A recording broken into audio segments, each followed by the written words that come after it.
Assalamualaikum warahmatullahi wabarakatuh. Perkenalkan, nama saya Rini Kalaras Komara, mahasiswa pendidikan tari 2018, semester 6, kelas B. Pada kesempatan kali ini, saya akan mereview ulang dari penjelasan atau pembahasan tentang cerita-cerita wayang yang dapat digunakan dalam drama tari oleh dosen saya, Bapak Ayo Sunaryo, MPD. Biasanya, drama tari menggunakan cerita-cerita kebanyakan dari cerita pantun Sunda, kisah pewayangan, kemudian kisah legenda, dan lain sebagainya.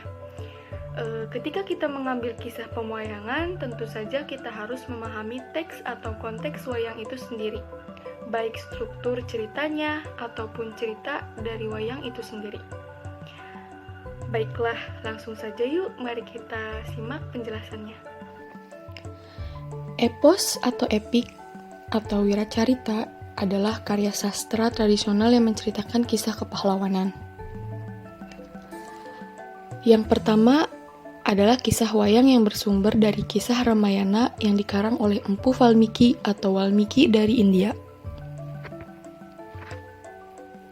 Dalam cerita Ramayana, secara singkat dikisahkan bahwa wiracarita Ramayana mengisahkan kisah Sang Rama yang memerintahkan di kerajaan kolosal di sebelah sungai Gangga, ibu kota Yodhya. Inti dari cerita Ramayana adalah pengasingan Rama, Laksana, dan Sinta selama 14 tahun di hutan. Karena Rama tidak menginginkan tahta, ia mengikat hidup di hutan bersama istrinya. Tetapi ketika di hutan, ia bertemu dengan Sapakenaka. Kemudian mereka bertempur. Dan kemudian Rahwana marah, sehingga ia berhasil menculik Dewi Sinta. Dan selanjutnya adalah penyerangan ke negeri Alengka, di mana Rahwana berkuasa. Dan kemudian ada pertempuran di sana, sehingga Rahwana menemui azalnya. Intinya adalah seperti itu. Adapun tokoh-tokoh sentralnya, Rahwana, ada Rama, Lesmana, dan Dewi Sinta. Ada juga Hanuman. Ada juga tokoh-tokoh yang lain, tetapi tokoh sentralnya seperti itu yang tadi saya sebutkan. Wiracarita Ramayana terdiri dari 7 kitab yang disebut dengan Saptakanda.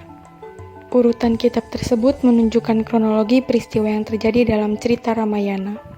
Yang pertama disebut dengan Balakanda, yang merupakan awal dari kisah Ramayana. Yang berikutnya ada Ayodhyakanda, berisi kisah dibuangnya Rama ke hutan bersama Dewi Sinta dan Lesmana. Yang selanjutnya ada Aranyakanda, yang menceritakan tentang Rama, Sinta, dan Lesmana di tengah hutan selama masa pengasingannya. Yang selanjutnya ada Kiskindakanda, yang menceritakan tentang kisah pertempuran Sang Rama dengan Raja Krasugriwa.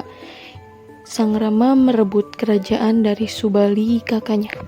Selanjutnya Sundakarnda, menceritakan kisah tentang Kiskanda yang membangun jembatan Situbanda yang menghubungkan India dengan Alengka.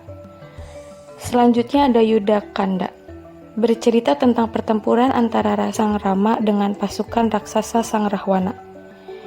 Yang terakhir ada Uttarakanda, menceritakan kisah pembuangan Dewi Sinta Sangsi dengan kesucian Dewi Sinta.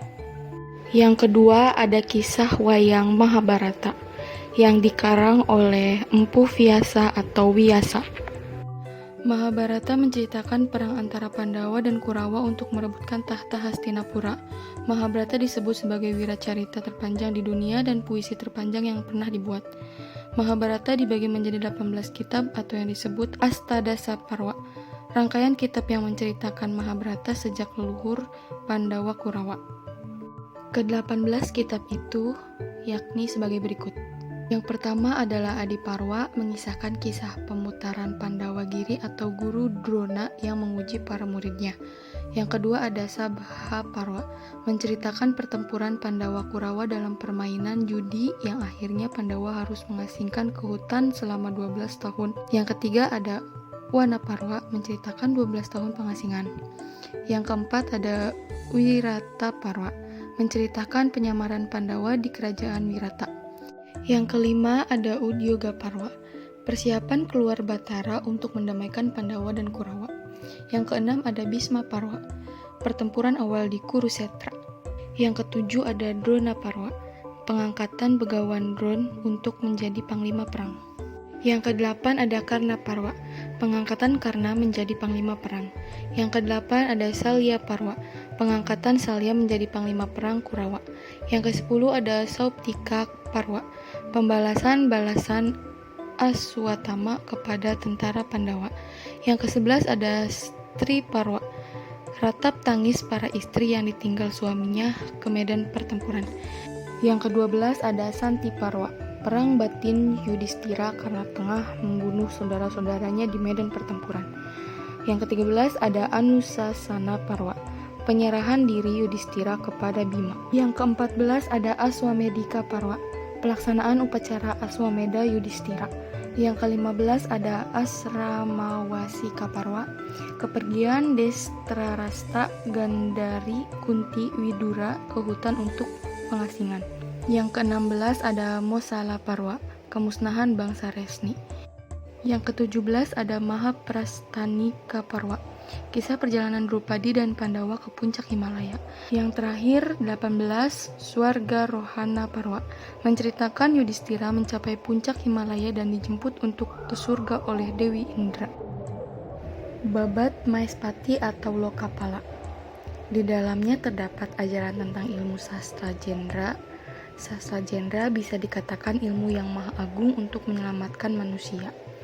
Dalam cerita Lokapala diceritakan bahwa Resih Wiraswara mengikuti Sayembara untuk merebut Dewi Sukaisi, putri Prabu Sumali, dari kerajaan Alangka. Niat Resi yang selalu dihalang-halangi menjadikan munculnya perang tanding. Dewi Sukaisi melahirkan 3 bayi berwujud raksasa, yaitu Dasamuka, Kumbakarna, dan Gunawan Bijiswana, yang memiliki karakter baik berbeda dengan 2 kakaknya. Dalam kisah lain, yaitu Arjuna Sasrabahu, mengisahkan bahwa Arjuna Sasrabahu adalah raja di negara Maespati yang badannya besar sekali dan tangannya bisa 1000. Pada intinya adalah Babat Maespati menceritakan cerita yang memiliki kisah ilmu untuk kehidupan manusia. Nah, demikianlah penjelasan tentang cerita wayang untuk Damatari yang dapat saya sampaikan. Jadi, intinya adalah jika kita ingin membawakan cerita wayang untuk Damatari, kita harus memahami terlebih dahulu nih bagaimana cerita tersebut. Sehingga dalam pelaksanaannya nanti kita tetap pada koridor cerita yang ada. Kurang lebihnya saya mohon maaf. Terima kasih. Wassalamualaikum warahmatullahi wabarakatuh.